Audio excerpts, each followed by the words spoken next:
Your show will go live in 5 seconds. 4, 3, 2, 1. Broadcasting live. It's America's longest running talk show on computers. It's Computer America, bringing you the biggest names in technology with guest interviews, new products, and your emails. Listen live at computeramerica.com on any device around the world. Email the show at live@computeramerica.com or find us on social media. Be sure to check out our website for contests, giveaways, show notes, live video stream, podcasts, and more. You're listening to Computer America. Hello and welcome into the Computer America Show. Thank you so much for joining us once again, and I hope all of you are having a lovely day as we get things kicked off here with a great show. And today's guest, by the way, is SNDR. That's right, SNDR. They are a company that's, they deal in privacy and security and all that kind of thing. We'll get into their product and just what they can offer you. And, it's always fun to talk about security here on the show because, hey, let's face it, every other day we talk about, really, every day that we don't talk about security in particular, we talk about a hack, a leak, something unsecure in another part of the tech industry. So always want to keep up to date on the latest security. And of course, we have the CEO with us, Shaun Murphy, to talk all about what SNDR can do for you and its products. So that's right. But before we get to that, we have a few things to mention, including computeramerica.com. That is where you'll find show notes, including the video portion, the audio portion, any links to our guest website or any articles or videos that we do. Just anything about the show that you could possibly want will be in today's show notes, again, over at our website. Also, check out the social media contest where you can enter to win a prize from one of our friends, in this case, Logitech. That's right. Where we are giving away an M720 Triathlon mouse. Lets you control up to 3 computers with a single mouse. Very cool technology. Check it out. You'll be happy to win it. We have a winner every single Friday, and we read their names live on the air. Check it out. And the last thing I guess that we should mention is the video portion, where you can not only listen to Computer America, but you can watch Computer America. It's a little bit different way to experience it, but it's one that we are very, very proud of. Go check it out at Computer America underneath the live streaming tab. And of course, while you're there, be sure to poke around the website for things like podcasts, articles, lots of fun stuff. Check it out. But with all of that said, why don't we jump into our first hour guest? And again, this company is called SNDR, and very happy to have on with us Mr. Shaun Murphy. He is the CEO of this company, and here to talk about everything that they do and what they can do for you. And Shaun, welcome on to Computer America. Hey, it's great to be here. Thanks for having me. Our pleasure. So, SNDR, if I'm saying that right, SNDR.com for everyone else out there looking for it at home. But why don't you give us a little bit of an overview of SNDR, its humble beginnings, and a little bit of your background as CEO. Yeah, absolutely. And again, thanks for really, highlighting these issues. We just recently saw the election data or voter registration information for hundreds of millions of U.S. residents was leaked just recently. Yeah. So, almost every week we hear about some massive hack or some leak. And, the reality is that we need companies to sort of step up and say, listen, we're going to protect this data. We're going to protect you. Even if it cuts into our bottom line a little bit, we need to make sure we protect this data. And that was really the reasoning behind SNDR is, we were looking at this, years and years and years ago. We've been doing security and privacy research for decades. And the culmination of that research has been brought to bear to develop SNDR, and really looking at, how do we communicate? We have messages, we have group messages, we have emails, we send files all the time with cloud storage. And, every time we adopt one of these new services or one of these new apps, we expose ourselves to another risk. And it could just be, just like this voter registration information, it could just be an employee accidentally put it somewhere and they sort of lost track of it. Maybe that was the reason behind this. But we have to mitigate that issue and make sure that even our own employees inside this company can expose you to information theft or information leaks. So, at our core, we're always thinking about that. How do we develop technologies to, perform end-to-end encrypted communications and file storage and file sharing? I mean, And how do we give? And Shaun, Yeah, go ahead. just real quick. I mean, why is this such a problem? Because as we've just outlined a couple of times, I mean, this is everything from large multi-million-dollar organizations to large multi-billion-dollar organizations. I mean, Amazon has some problems every now and again, and everything down to the individual who can really blame the individual for not really knowing how to navigate security. But what you said there was, companies need to step up and help protect their customers. Why has security been such a backseat issue for products? Because it seems like, convenience is paramount, but then security comes as an afterthought. Why do you think that is? It really does, and I think, unfortunately, one of the biggest reasons is these companies themselves want to have access to this raw data. So, most messaging apps you use, most cloud storage apps you use, any employee inside these companies could potentially get access to your files, read your Word documents you store in the cloud, read the private messages that you're sending back and forth over, some popular messaging apps. And the reason they do that is, for a higher purpose of advertising to you, being able to scrape your data. I mean, when Gmail first came out with their disclosure that we're going to read your emails, not necessarily some human's going to do it, but we're going to have a back-end system read your emails, scan your emails for content that will allow us to market, products to you and send ad banners to you that are relevant. A lot of people were really freaked out about that, and that was over more than a decade. Yeah. Now, geez. And so now most apps and services that you use, you download a free app, you sign up, it's free, everything's free. The reason that can exist is because they're using your personal data to market to you and to sell it to advertisers. And so that's probably the most insidious reason. That's why they don't protect it, is because they want to make sure that they can access the data. But I think, tangentially to that, that leads to the human factor. And just like you pointed out, sometimes employees don't necessarily know, the ins and outs of security. Maybe they don't know the implications of storing something. And maybe there is some sort of maliciousness, too, where an employee wants to leak this information or sell this information. All these human factors play into security. And, if the technology was there to prevent that, then we wouldn't have to worry about it. But unfortunately, most companies don't concern themselves with that. Right. Very, very well said. And, it's all of that and more, I'm sure, because, again, that's the point that I always like to make when we talk about security, is that security in a lot of cases is the flip side of convenience and ease of use, ease of access. When you get into two-factor authentication, when you get into, good complex passwords, things like that, I mean, it's harder than just using, your dog's name 123 and using that for every single website that you ever use ever.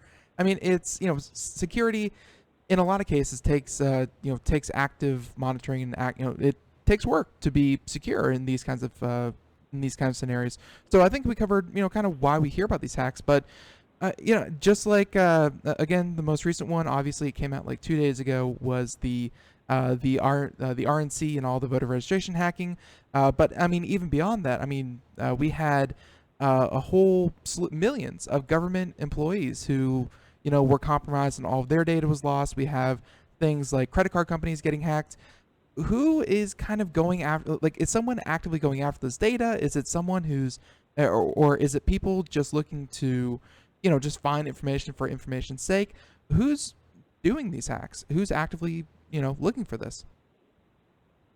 Well, it's really interesting. This is one of the few fields that has such a wide breadth of individuals and groups and state-sponsored entities, massive governments that are all working, on the same, problem, where they're just constantly scanning computers out there connected to the internet, constantly looking for, new devices to compromise. So you have everyone from, the ubiquitous hacker sitting in the basement at night, trying to get into your thermostat, all the way to, foreign governments that are actively developing payloads to attack infrastructure. And it's a very unique industry. So, the one thing that we're seeing in cybersecurity is that, a hack by itself isn't necessarily a scary thing. Obviously every time something like this happens, it's gut-wrenching.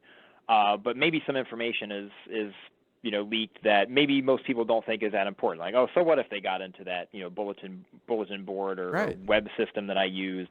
Who really cares about that? But every hack exposes one facet of information about you. And by itself, it may not be that important, but when you put it all together, that, you talk about voter registration, which had a lot of sensitive information in it, you combine that with other services that may have been hacked, and now you have this deep profile about somebody that, potentially you could take over their online persona. You could affect the next election. You could affect, any sort of number of personal things that somebody has that at the time of posting it, they think, oh, I'm just sort of posting this anonymously, or no one's ever going to know which high school my kid goes to. But you take all this correlated data together, and you start to build an extremely detailed profile about somebody that maybe one site didn't really do that, but 2, 3, or a dozen sites together, it's stunning how much information you get about somebody. Correct me if I'm wrong, but that was kind of the source behind the Apple iCloud. Hacking of all of the high-profile celebrities, was that it wasn't the iCloud itself that was breached, but rather, just like you're saying, they built up profiles, they found answers on social media, they did this, that, or the other, and they essentially social engineered their way into celebrities' Apple accounts, right?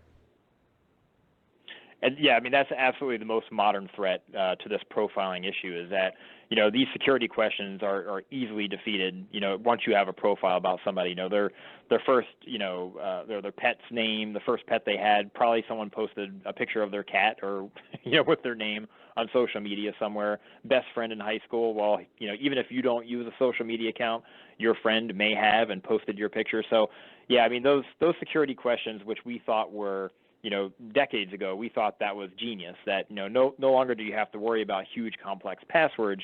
You just, know facts about yourself. And of course you're never going to forget all that stuff, but now that information is easily derived from these online sources. Very, very true. So that leads us to, and of course, eventually we're going to get into Sender and just what it is that you do to kind of mitigate all this for, businesses and individuals alike. But when we're talking about just services in general, because there are a lot out there that promise to, that promise to be your best answer to solution, your best solution to, to passwords and hacking. And I don't think it was 1Pass, but it was like LastPass or 1Pass was recently hacked. It's a one-stop service for, it auto-generates complex passwords. You just have to remember one, and it, puts passwords to everything else. I mean, but even that was recently, compromised at some level. I mean, what services or applications would you kind of recommend for, staying secure? Well, I think there's quite a few, and a lot of the services right now, it's very, very confusing. When many years ago, when the Snowden leaks started coming out, everyone was starting to say, oh yeah, we're encrypted, and you're safe with us, don't worry about it. And when you really, got below the surface, you would see, well, they're really not encrypted. I mean, maybe it's safe between my phone and their servers, but once it hits their servers, any employee inside that company or any hacker that gets in the server can see it. So it starts to get a little confusing when you start talking, cryptography and encryption. But the reality is, and there's something that you can do right now, is check your devices, check your iPad, check your tablets, your phones, your computers, your workstations, and you can protect them at a physical level.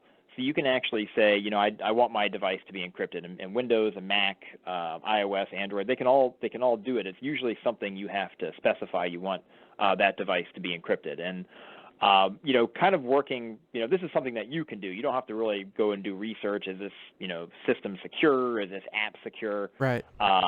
Because that's a little bit more difficult to do. In terms of some of these other products, you really have to be careful about, are you actively trusting this app to keep your information secret and private, or do they have a vetted process or a vetted technology that, no matter what they say, it's there. It's absolutely true. That it does, protect your information. So, obviously password managers are great if they're not online. If it's something that, all you have to do is go to a website and type in a password, well, what if someone knows that password and Right. all your other passwords? Yeah. So, you always have to have a level of skepticism when anytime a service is free, and they say, well, we're 100% secure and we can't use your information. You have to be a little skeptical of that. Well, where are they making their money? Where are they, how are they able to run this service? Which some of these services cost, hundreds of thousands of dollars a month. And, if it's completely free, where are they getting their money? Right. Yeah. And I mean, it happens on a personal level. Of course, we're going to talk about businesses, and I think businesses have more to lose. But I mean, even myself, just a month ago, I actually lost control of my Instagram account, where I barely use the thing, but I had a friend who messaged me saying that there are some not so appropriate pictures. It'd been compromised. It was Russian, and like I got it back pretty quickly, and I turned on two-factor authentication, and I swear to this day I still get text messages saying, hey, here's your confirmation code. I assume because it's in Russian, and it's like, Russian speak for here's your confirmation code, and they're still trying to get into it. I mean, they're persistent, if nothing else, when it comes to to hacking and the like. So definitely something to watch out for.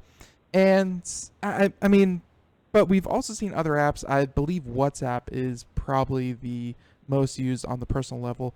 But I think Facebook is now starting to do encryption as well. What is encryption, as kind of a broad sense? Why does encryption matter? I mean, I think to a lot of people out there, it may just be another word. It's like it's secure, in quotation secure. But what is encryption, and how does it help? Well, I think, and we've done some research on this too. And, when you really start to, break down encryption to people, or cryptography in general, people start to glaze over that. It's like, oh my gosh, I'm learning algebra or calculus all over again. So it's a tough thing, and it's a hard word to say, and people sort of get wrapped up in what it means. And there's multiple levels for it. And one of the examples I gave before is, encryption has to be something that we have as a society. In these cryptography concepts, we use them all the time with banking. You use your banking app, you use your banking website. In fact, a lot of this technology that we use nowadays was built explicitly for banking, whether or not it was remote ATM, and now we have internet banking. So keeping information secure between you and your bank was a big driving factor for all this security that we have nowadays, and we can use for other things. But obviously, once it got into the bank's systems, they had to make sure that information was protected. So that's typically what we call a sort of a server-based encryption. The server is encrypted between you and them, but after that, it's who knows what's dealing with it, or who's dealing with that information. Now, something that's coming to be a little bit more popular and it's not necessarily something that's unique anymore. We're starting to hear more about is this end-to-end cryptography. And end-to-end cryptography is great because it removes the middleman or the middle service from this security. So if you wanted to send some information to your friend, whatever server transports, whatever technology is transporting that, they can't see the information. They just see the fact that they are transporting secure information. So really only you and your intended recipients can see that information, which that's the gold standard nowadays. That's absolutely perfect. And there's so many other cryptography techniques. Some companies say that they save things in rest. So when they save your files, they encrypt it before it goes onto a hard drive. Well, that's not so great because they have the keys to decrypt it. So to get it off the hard drive. So really, there's multiple layers to this cryptography thing, and it's very, very confusing. But what you need to know is, any service that claims to use end-to-end cryptography is really what you should be looking at, especially for communication, especially for cloud storage and sharing. That is the golden standard nowadays, not just encryption, but end-to-end encrypted. So when a company and we have them all the time, when a company comes on the show and they say they have, they are compliant with AES 256 encryption for government standards, you're saying that that's, it's good. I mean, better than nothing, of course, but there's, there's more to it than just we have, AES 256. Absolutely. I mean, it is absolutely one of those technologies that, when used properly, is absolutely fantastic. But again, it's where in the stack is it being utilized, and where you want it to be is before any information leaves your phone, it should be encrypted with that sort of technology, and in fact encrypted such that only your your recipient can only decrypt it. So, if their server can decrypt it, or someone inside their company can decrypt it, that why, it's almost to the point, why bother? Right. Not to say that there are certain technologies that are useful for this type of, like banking. Your banking has to know how much money you want to give to somebody because they have to transmit it. Mm-hmm. So you really can't do end-to-end cryptography too much there. But for messaging, absolutely. For file transfers, for storage, absolutely, you can do that. Right. And I mean, this is obviously getting a little bit into current events, but I don't know if you've been following what's happening in the UK, and I think it's Theresa May, but also with Snowden, you referenced him, that there's a pretty active tenet of a lot of national powers, be it the U.S. government, the UK Parliament. They all want backdoors into encryption. And obviously, they paint it under the guise of, well, we want to fight terrorism. We want to make sure that no illegal activity is happening, blah, blah, blah. I mean, just by the exact existence of these backdoors, I mean, does that defeat the purpose of encryption? Or do they have a point where no matter how, encrypted something should be, no matter how secure something claims to be, it should always have a backdoor? Well, I think most people in cybersecurity would agree that any sort of backdoor instantly negates any sort of security that you have, and for most of these anti-terrorism and other issues that are usually brought up to equate to that we need a backdoor, can be done with other analysis. What time are they using a service? What other mobile devices are they using? You don't necessarily have to know everything that's being said and every file that's being transmitted to stop some of these things. So it's somewhat of it's an unfortunate thing that we have all these horrible events, and then somehow that equates to your instant messaging program or SMS application shouldn't be encrypted. It doesn't make sense. And the reality is any time a backdoor is in a system, who knows who's going to get access to it. This past couple of years, I mean, there's been so many tools that have leaked and so many zero-day vulnerabilities that it once was a guarded secret, but somebody inside the company or government body leaked it, or somehow it got out. Well, now every person that you didn't want to have access to the back door now does, and that's one of the best things to think about. Assuming you trust an entity to have a back door. What if I got access to it? You should not trust me. You should not trust anything that I would do with that tool, or anybody else in the street. And anytime a backdoor like that exists, you have to think about that it's going to get leaked. Someone's going to get access to it, and are you okay with that? Right. And typically the answer is, or should be, no. Absolutely. Very well said. So, yeah, why don't we get back to, of course, on the individual level? I mean, social media is being used left and right to do a lot of these hacks. I mean, all it takes is one wrong click on a link that someone shared on your Facebook profile, and you are now compromised. Your system's compromised, blah, blah, blah. But, even though so much of this is obviously surrounded by social media, because social media is one of those things where it's like, I want to stay private, but I also want a place where I want to share my intimate details of my life. So I think it's a hotbed for activity if you want to find out about a person, find their passwords, find out about a person. But let's say you don't use social media. I have a few friends, they don't use social media whatsoever. Are you still safe? Even if you avoid, the hotter portions of the internet, are you still safe if you avoid social media? Well, I think, as long as you have one friend that has a cell phone or has a web browser on a computer at some point, they're going to post some information. They're going to post some picture at some sort of a party. They're going to post some information that's going to tie back to you. And now that we have so much, we hear all the time these artificially intelligent systems, machine learning systems that are coming online, and investors are pouring tons of money in there. This machine is already out there to uniquely identify you, and it may not just be the social media vector.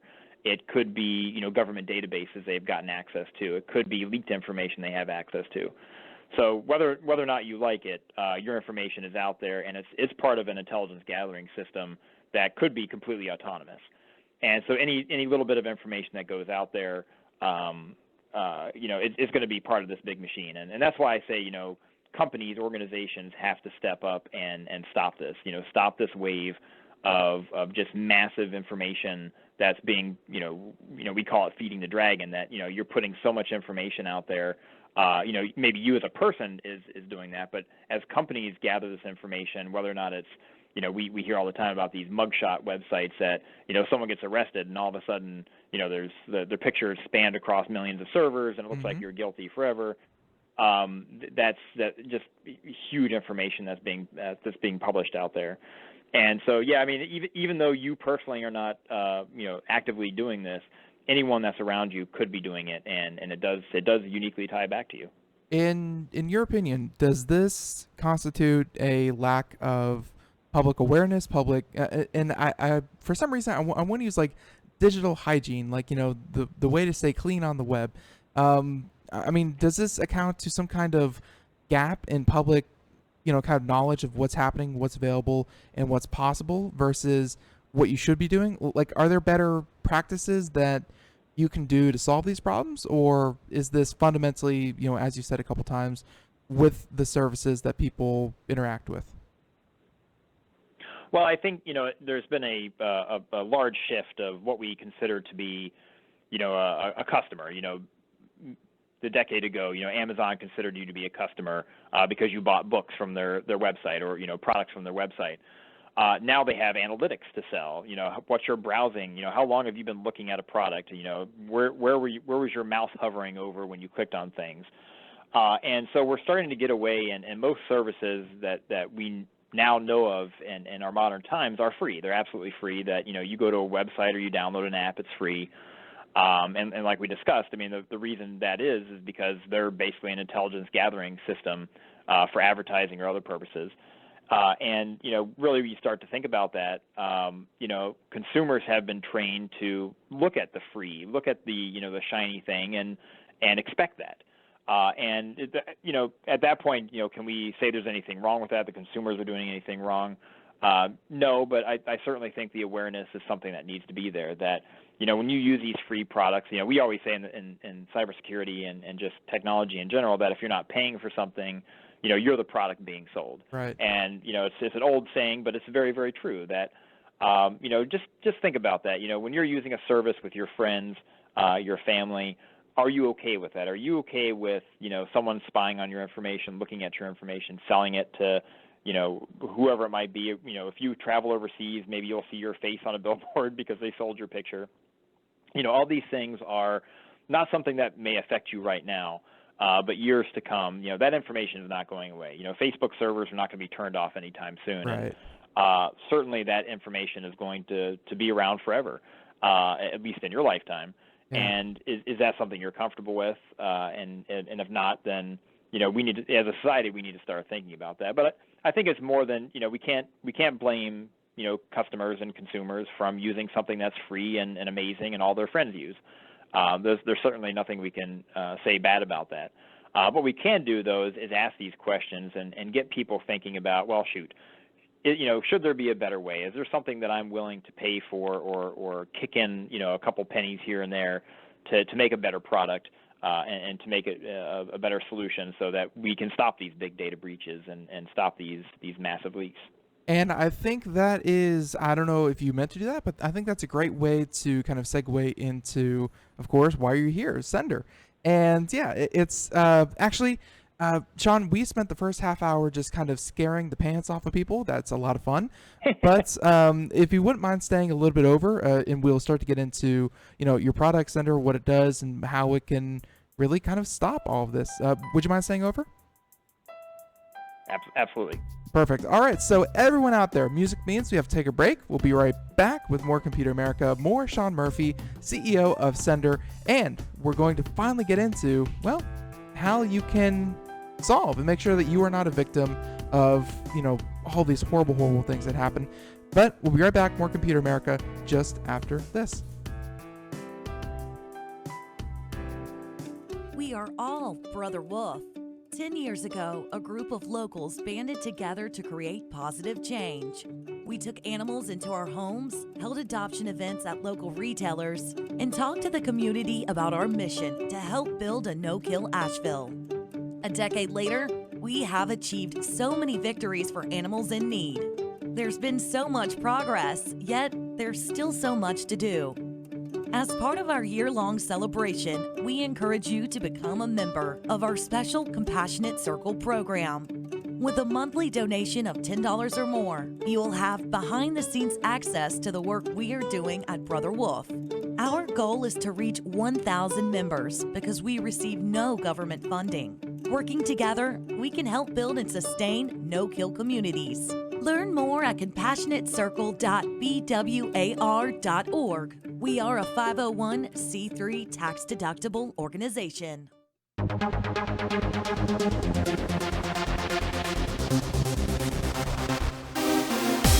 And welcome back to the Computer America Show. It is 31 minutes past the hour as we continue on here.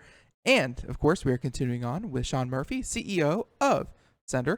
Now, of course, the thing I want to, we spent the first half hour talking about the state of security in general, and obviously you seem very, very well versed, Shaun, in, kind of pointing out the problems, but I think a lot of people out there are very good at seeing problems and then never coming up with a solution. They just like to be dissenters or naysayers. So, but you are, the reason that you're on the show is because you actually have something here that can, kind of solve a couple of these woes. And I'm seeing, just kind of poking around your website. If you're watching the video portion, we have SNDR.com up on the video portion. But I mean, I'm seeing end-to-end encryption a couple times. I'm seeing, of course, ease of use, that kind of thing. Start with what exactly your product is and, what it is designed to do. Yeah. So I mean, I think, if we scared anybody, I certainly don't mean that to be the case. And I really want it to be more of a, learn more about the products you use and really dive in deep, ask the hard-hitting questions. And, SNDR was exactly designed to mitigate these issues. There's so many apps that we use, so many services that we use. And when we started out with our research, I mean, we've talked to thousands of people across the United States, surveys and focus groups, and just sitting with real people across all walks of life and trying to understand what their communication needs are, file sharing needs, and really, dive in deep with these issues. It's not about encryption. It's not about, keeping things secure. I mean, we can handle that. We'll develop the technology for that at our core. And SNDR exposes those features, these secure elements as features that, you can control things. That when you share a file with somebody, via a messaging app or, cloud sharing, once you send it, you really have no control over it. Maybe there's some apps out there that, let you take back a message after a few seconds or, and there's sort of a novelty that it's kind of neat that you can send something and it goes away after a while. Mm-hmm. But we really started to see that, hey, there's really a need for that. But, beyond just a few seconds, beyond just a few minutes, what about tax returns this past season? That you had someone working on your tax returns, people that have been using our SNDR system, sent all those, tax forms, and of course they're end-to-end encrypted, of course they're protected. But at the end of the tax season, they were automatically removed from all the devices that had access to them. So if you had a tax preparation, a person doing all that stuff for you, it was your tax forms were no longer on their computer. They were no longer on their iPad. They were no longer, they had access to it. They could do what they needed to do with the information. They were unfettered in that regard. But it instantly went away from the date that you specified. And you specified this way back in January. So giving you that control, that's one of the things that we found that really resonated with people. that you could say, well, of course I can send this information. I don't care if you download it and save it and store it. That's my choice as a sender. That's why the product is called Sender, is we give the senders the choice of what information, or where it lives and how long it lives, across all messaging and file storing and of course file sharing. So Sender has been, really developed from that security first mindset that, if we ever get hacked, if an employee inside this company, if I, just decide I want to go browse our server and see what's on there, I can't see any of the information. It's been encrypted, before it ever left your phone in such a way that, I can't get access to it. Your recipients certainly can get access to it. And I can't modify it. And that's really what our mission is, of course we're trying to do this education, but what good is that if we're not trying to solve it? And, Right. and at its core, that's what Sender is really looking to do. Right. Yeah. And so, I mean, it sounds like putting control back in people's hands is great. Could you talk, specifically what kind of service you're trying to provide? Like, is this a physical hard drive that you can send files over, or is this a service that you load onto two computers and they talk to each other? And by the way, what kind of things? Well, obviously you can't tell because the whole nature of this whole thing. But what are people sending? Are they sending large files? Are they sending tax returns, like you said? Yeah. Well, yeah. So this is really an entire platform we're developing. It's not just an app that you get and another messaging app. Oh my gosh, there's so many of those.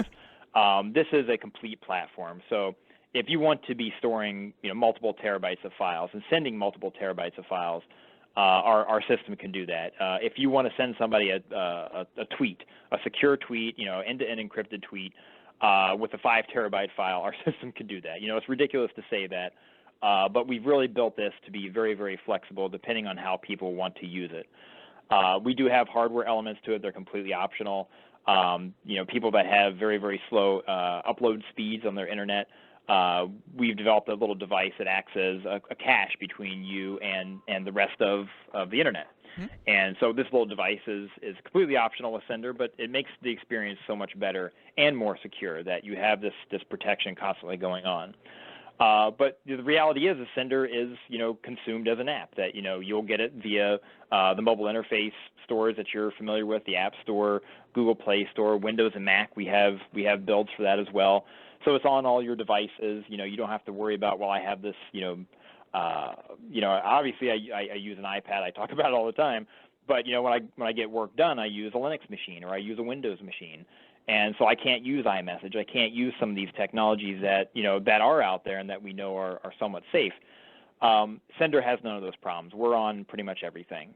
And so really thinking about that, what is our mission with Sender is to solve these issues for the way people need them to be solved. Of course, cryptography information and technologies have been around almost as long as I've been alive, at least in the more modern form, more modern context. And making it usable and making it accessible to people is really what we're looking to do, and really improve communication, really improve cloud storage and transmission. I mean, this is sounding almost too good to be true. What kind of scalability are you looking at? Because obviously, for two people talking to each other, it shouldn't be too hard.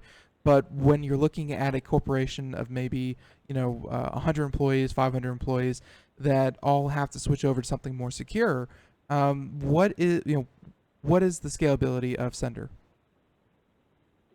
Well, I mean that's one of the most complex things that we're dealing with is once a company has adopted something, and most companies honestly most companies just use email nowadays. Or they have email, then some of their employees use Slack, some of their employees over here use, cloud storage that they just, they signed up for free because, my gosh, I just need to send that file. And when you start to have that fragmentation, as a company, you start to see the potential for a massive leak that, one of your HR people, they decide to throw up an Excel spreadsheet on Dropbox and share it with somebody just because, it is too big to email it. Mm-hmm. We hear that all the time. These scenarios happen all the time. Well, who has access to that Dropbox link? Who was able to get into that information? The employees inside the company certainly could, but maybe you accidentally shared that link with somebody, and it's too late. Once it leaves your your company's doors, it's gone. Right. And so really that's one of our big focuses now, is really going into companies and showing them that, listen, you can have the Slack experience, you can have the Dropbox experience, you can have all that stuff on one platform, and you won't expose your company data anymore. And that's what we hear constantly from companies, is that the employees are no longer in the building. They leave, they take their laptops, their iPads, whatever it is, and they do work outside of the company, which means the data has left the company too. And once employees start adopting these individual services, it starts to get very, very unsafe, and all these vectors for attack. So that's really what we're looking at, and the reality is that we can scale up to hundreds of thousands of users and from a company perspective. Very, very cool. So, and I know that a couple different platforms have this feature where if you screenshot, if you download something, and maybe you have permission to do that, but would it tell you when maybe one of your employees, and you sent out I don't know, the new company roadmap for the next 3 years, and someone downloaded it, would it tell you that? Or if they have permission, they're good to go? I mean, how secure are files sent over Sender? Well, it's extremely secure, and one of the things that our system is built around, this understanding that if you build a rock solid 100% secure system, nobody can use it. It's like, right. Well, you can't open that Word document because it's you got there's so many hoops you have to go through. So what we do is we always look at the sender, assuming they have the rights to do it. The sender dials in those controls that you can send somebody a document, and if it renders inside of the application, you don't allow them to download it, they can still get their work done, they can still see things. But once you say, yeah, I want them to be able to download this file and do whatever they want, you give them that access, and of course at that point, you will no longer have insight into that because they can do whatever they want with it. But again, it's you that decides to do that, and we always have that viewpoint that the sender is in control, and it's not that we don't trust your recipients. In fact, most of the time we do trust our recipients. We want to dial in those controls. We want to make sure that the way they use those files are the way that we intend them to. And if we want to be, completely unrestricted and let them flow out, the system will obviously, like you said, it'll produce alerts. It'll produce, the fact that this was, this exited the system, or they downloaded that information, because we have full control over these cloud elements. And whether or not you stick these files on some sort of cloud server, and of course you don't really know where those things end up being physically, because that's the point of the cloud. But we do control the keys to decrypt everything, the end-to-end wrapped keys. Once you give permission for somebody to decrypt that, that's where we track things. That's where we track the life cycle of this information, and we can get very very fine-grained controls that way. And again, the cryptography may not be a big selling point to people, but the feature that it exposes really is. Right. So, I mean, even if, and again, I think you kind of answered this earlier, but even if you decided that as CEO, Shaun Murphy, as CEO, you wanted to access, account XYZ, and you wanted to expose everything they've ever used Sender for, how much information does Sender actually have to share with others? Like, do you see messages? Do you see what do you have access to as Sender? We have zero access to the content. So, one of the things with end-to-end encrypted content is you have to make sure that the user keys, these public-private key pairs that are essential for that end-to-end cryptography, you never have the private key. As a service provider, you never have the private key. And in fact, we had to build so much technology to ensure that happens. So, if you have your iPhone and you want to move your or you want to sign into your whatever Windows computer, how do we get that private key from the phone to the computer? And we've spent a lot of time and effort to make that seamless. The great thing is it never flows through our system. So in the absence of having that private key, it really doesn't matter what flows through our system, because it would take billions of years to try to crack one thumbnail of one message or one tiny piece of information on a message, and of course that's unfeasible. Yeah. So the reality is we can't see content. any service provider can see things like, well, IP addresses. Well, we can see that, you're contacting our service from, reasonably some Verizon access point in Florida or New York or whatever it is. But that information is not very valuable. It's not much we can do with that. So we're always aggressive in protecting your content. Before it leaves your device, it has a destination in mind, and only that destination can decrypt the information, can only access that information, and we've built those barriers to protect against that.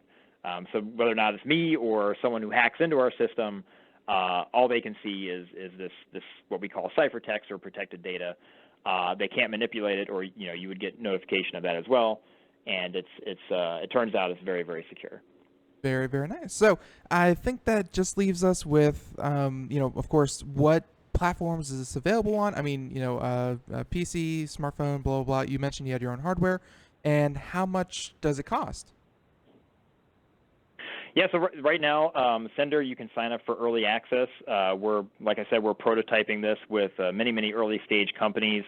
The base level here is completely free. We talked about, free being a problem, but the idea is we want to get as many people in on this early access as we can. Obviously, for higher storage tiers, we charge, either a monthly service fee depending on what your usage. We're much more competitive than an iCloud pricing would be, but we go all the way up to multiple terabytes, 5 terabytes of storage, and very, very reasonable. The other thing too is the hardware element. We had a successful Kickstarter in this early spring, and so we're developing the hardware for businesses next. So again, very reasonable prices. Something that instead of buying a hard drive, you could buy this caching device. And get all these security features. So, again, if anybody's interested, you could certainly go to Sender.com, sign up for that early access, and all mobile phones are supported: Android, iOS, tablets. We have first-class applications for Windows, Mac OS X. We have a command line for Linux, and we have a user interface for all the flavors of Linux out there. So we're pretty much on anything that you can buy nowadays. It seems like you're covering your bases. So, I mean, Shaun, thank you so much for joining us here on Computer America. I mean, if people wanted to find more information, would you send them to SNDR.com? Absolutely, Sender.com. Also, I tweet on Private Shaun, SHAUN, and so you can find some more information there. I always try to give some tips and tricks on some of these topics to keep you a little bit more safe online. All right. Very, very well said. So, yeah, everyone, once again, Shaun Murphy, CEO, Sender and Sender.com. I mean, this has been, of course, honestly, Shaun, I mean, the first half hour of the show, regardless, I mean, the whole show was great, I think, but the first half hour, I think I'm going to kind of keep this on file and point it to whenever someone wants to learn about security, the current state of affairs. Thank you so much for all the information you gave. It was, very illuminating. And you seem very knowledgeable. Thank you for coming on the show. Well, thank you for having me. And again, thanks for, bringing some of these topics to light. I think we all, need, like you said, the digital hygiene, the security hygiene. I think we all need some additional information about that. Absolutely. So, all right. And again, when you go out of open beta, when you have something else to announce, please come back on Computer America. Love to have you back on. Love to be back. Thank you so much. All right. Thank you so much. All right. And everyone, there he goes, Mr. Shaun Murphy, CEO of Sender. If you want to find more, computeramerica.com, and we have a link directly to their website. Check it out. It's an open beta. You can go poke around for yourself and sign up for the demo. And hey, could be just what you're looking for. So, all right, everyone. That is that. And we have time for a couple. Not all. Unfortunately, we have a lot of different news stories that I really wanted to get to. Unfortunately, it is what it is, and we're only going to be able to get to a couple of these news stories that are very, very pressing. So let us pick some of the best or most important stories of the day, and we are going to. How about this one? I mean, it flows very nicely with what we were just talking about. This is obviously just getting traction here. And this coming from Engadget, where Miss Mariella Moon and PhotoMail makes its free VPN service available to everyone. That's right. So again, kind of piggybacking off of the first, our guest in security, but here we have one where a service called PhotoMail, and it's the encrypted email created by CERN and MIT scientists, has released a new product in response to the administration's rollback of the Obama-era internet privacy rules. We're starting today. You can try out the company's VPN service, which was in beta testing by 10,000 initial users for a year, by getting it from the official Proton VPN website. There you go. And the great thing about it is that it has a free tier that's free forever. Although I've seen some of those free tiers, I haven't checked out the the real true some of the features of this one, but they say it's pretty good. It's getting a lot of traction. This is a lot of raising a lot of questions. So they're saying that by offering free options, the company can reach more people, especially now that there's a lot more interest in using VPN all over the world. And in the United States, the new FCC chairman and, of course, various senators want to kill net neutrality, as you know, and people in China, Egypt, and other places where the internet is heavily censored also need VPNs to get around restrictions. Because obviously, if your internet is flowing through certain servers, then they are going to be accessed and privy to regulation, things like that. But if you can just access another node outside the country, well, you're not going to be subject to the same censorship and the same regulations as you would if you just connected to the basic internet. So if you decide to stick with PhotoMail services as your primary VPN provider, you can always choose to pay later to help the company continue to offer its free services. There you have it. PhotoMail, by the way, says it relies on user upgrades to keep the company running because it doesn't abuse user privacy to sell advertisements like Google or Facebook. And we just mentioned that. I mean, that's a pretty obvious thing there, where if you don't pay for Facebook, if you don't pay for Gmail, then you're paying for it at some level, and that level is you're selling your personal data in return for those services.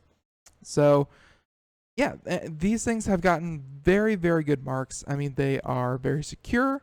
They are, quick. They're speedy.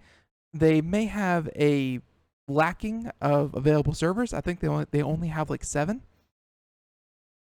But at the same time, very, very powerful. And if you want to check it out, we have Proton VPN available in the show notes.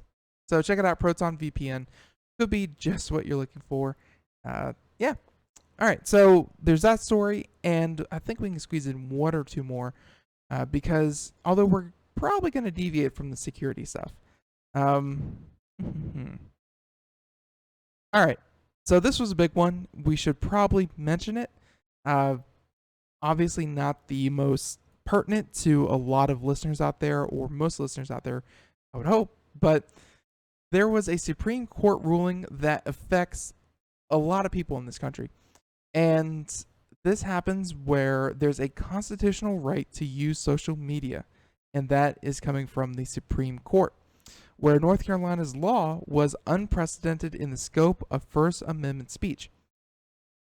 And to kind of breeze through this, because it's a rather lengthy article, but the U.S. Supreme Court on Monday declared as unconstitutional a 2008 North Carolina law that barred registered sex offenders from accessing commercial social media sites where minors may become members or create personal profile pages, i.e. Twitter, Facebook, any of these other social media sites. Well, the justices ruled that the law used to prosecute more than 1,000 registered sex offenders was a breach of the First Amendment because cyberspace amounted to the modern public square. And that the court said that the North Carolina law, which barred people from using Facebook and Twitter, enacts a prohibition unprecedented in the scope of First Amendment speech it burdens, which I believe is lawyer speak, or Well, you can't really expect people to not go in social gatherings. It's, yes, they are on a registered list, but at the same time, I believe there's a quote in here that is essentially saying they shouldn't be barred just because they exist in the same space. I mean, to a larger extent, they both exist in, minors and registered sex offenders. They still exist within the United States. Why should they be barred from Facebook just because they coexist in the same area? Now, of course, this does not mean that it gives them full permission to make contact, to talk, to converse, to send things to anyone that they want. But to simply use the service and use it how it was intended, that has been ruled a constitutional right. The constitutional right to use social media. Of course, they can still be monitored. They can still be, watched for any kind of, behavior that would be deemed inappropriate. But at the same time, they can't be barred just from social media, just for being on this list. There you have it. And they said that though the issue is not before. Wait, no. All right. So yeah. Wipe all that out. They said that Kennedy was joined by a couple different justices, saying that he was troubled by the implications of the court's unnecessary rhetoric, and they're saying that agreeing that the law in question cannot satisfy the standard applicable to a content-neutral regulation. There you have it. So, long story short, cyberspace is now the new public square. I think it's a pretty fair ruling, and well, it lets people back on social media who were since barred. And again, this is 1,000 people in North Carolina. I know that in the grand scheme of 350, 400 million Americans, this amounts to such a small number of people. But this, of course, has wider implications for, well, you're banned from Facebook. Can you really ban people from Facebook anymore? And yeah, I think the issue is going to get muddied. It's strange new times that we're living in. There you have it. So, okay. One more story, just one more. Just want to get through the highlights because, again, I mean, yesterday we ran long with our guest as well, and we're just not getting the amount of news coverage that we normally do. So, the last headlining article that we have, and this is a company, I've seen them all over the place. We've had them on the show. We've had some of their products here in the office, and Sphero.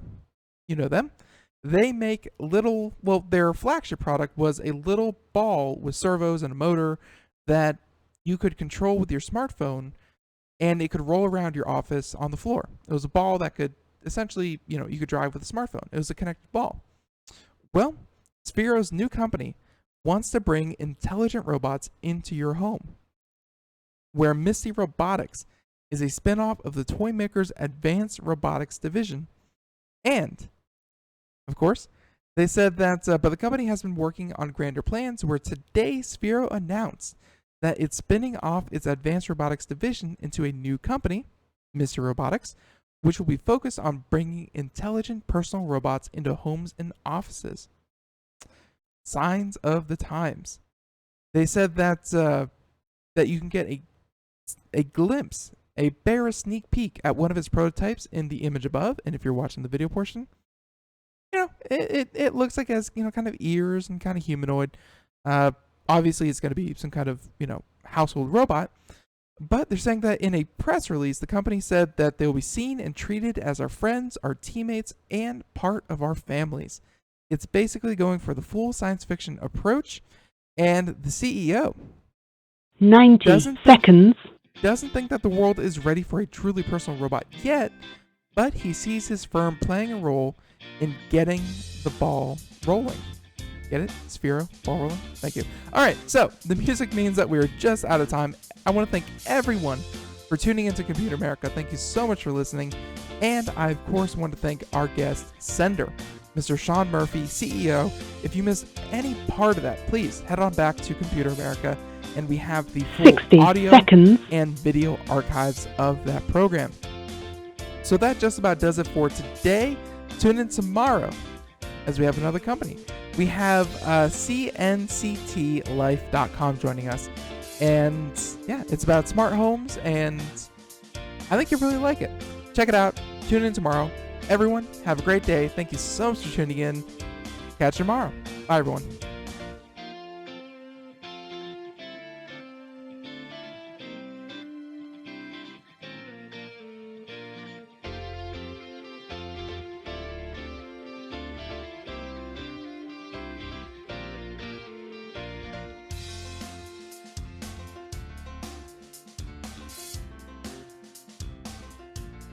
Ten seconds.